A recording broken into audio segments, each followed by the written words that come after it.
Magandang araw mga bata! Narito muli si Teacher Eileen para sa isang masayang kwentuhan. Umpisahan na natin. Ang pamagat ng ating kwento ay Yaya Niya, Nanay Ko. Akda ni Maria Corazon, guhit naman ni Nicole Lim. Inilathala ng UNICEF. Palawakin muna natin ang ating talasalitaan upang lubos nating maunawaan ang ating kwento ngayon. Unang salita, masungit. Masungit ang ate ni Carla. Palagi itong galit. Naipon. Malaki na ang naipon ng pamilya, kaya nakapagpagawa sila ng kanilang magandang tahanan. Mag-aaruga. Inaaruga ako ng aking mga magulang, kaya sa kanilang pagtanda, ako naman ang mag-aaruga sa kanila. Aalagaan ko silang mabuti, tulad ng pag-aalaga nila sa akin mula nung ako ay bata pa. Mayroon akong tanong mga bata. Kaninong nanay rito ang nagtatrabaho sa ibang bansa? Saan siya naroroon? Alamin natin kung ano ang pakiramdam ng isang batang lumalaki sa piling ng kanyang lola habang ang nanay niya ay nagtatrabaho bilang yaya sa ibang bata sa malayong lugar. Yaya Niya, Nanay Ko. Akda ni Maria Corazon Remigio, guhit naman ni Nicole Lim, inilathal ng UNICEF.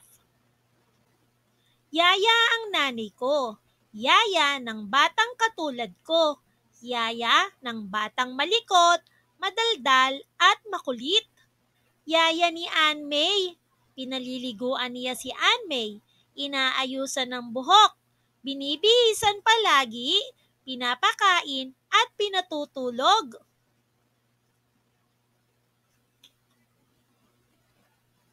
Sinasamahan sa klase. Sinasamahan sa shopping mall. Sinasamahan sa playground. Sinasamahan kung saan-saan. Mula pagka-baby hanggang ngayon ay yaya ang nanay ko ni Ann May. Magkatabi silang matulog sa kwartong may aircon. Magkasama silang manood ng TV. Sabay silang kumain ng agahan, tanghalian, hapunan. Sabay silang magdasal at magsimba. Sabay silang sumayaw, kumanta, at tumula. 5 taon na silang magkasama ni Ann May.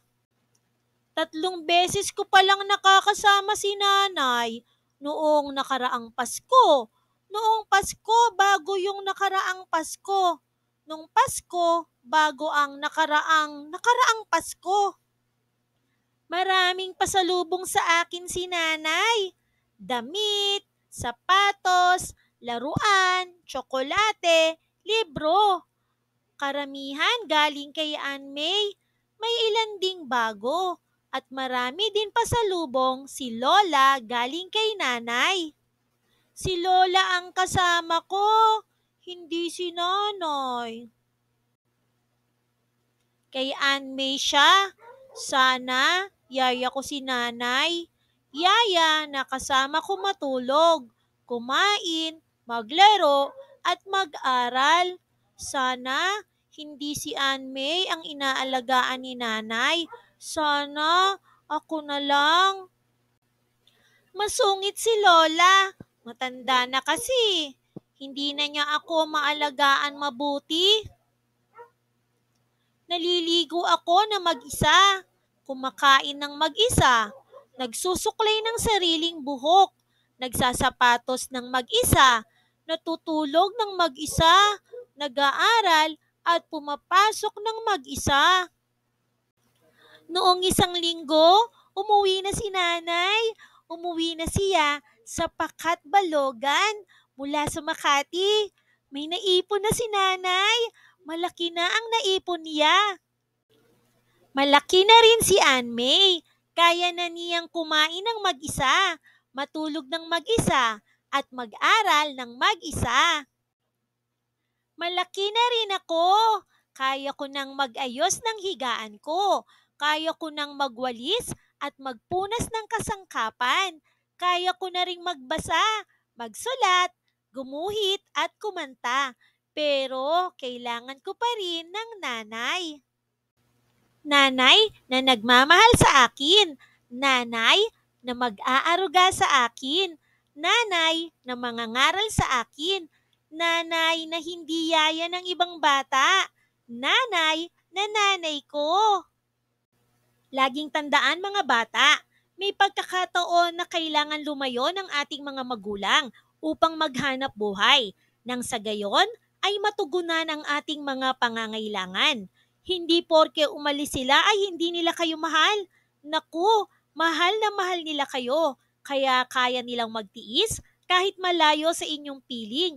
Matugunan lamang ang inyong mga pangangailangan. Kaya mahalin natin ang mga magulang natin ha. Malayo man o malapit sa atin ang kanilang pinaghahanap buhayan. Tandaan, huwag din nating aksayahin ang mga kinikita nila at tayo ay mag-aral ng mabuti. Kumain kung ano man ang pagkain na ibinibigay nila sa atin. Huwag natin itong aaksayahin. O mga bata, nawa ay samahan niyo pa akong muli sa susunod pa nating kwento.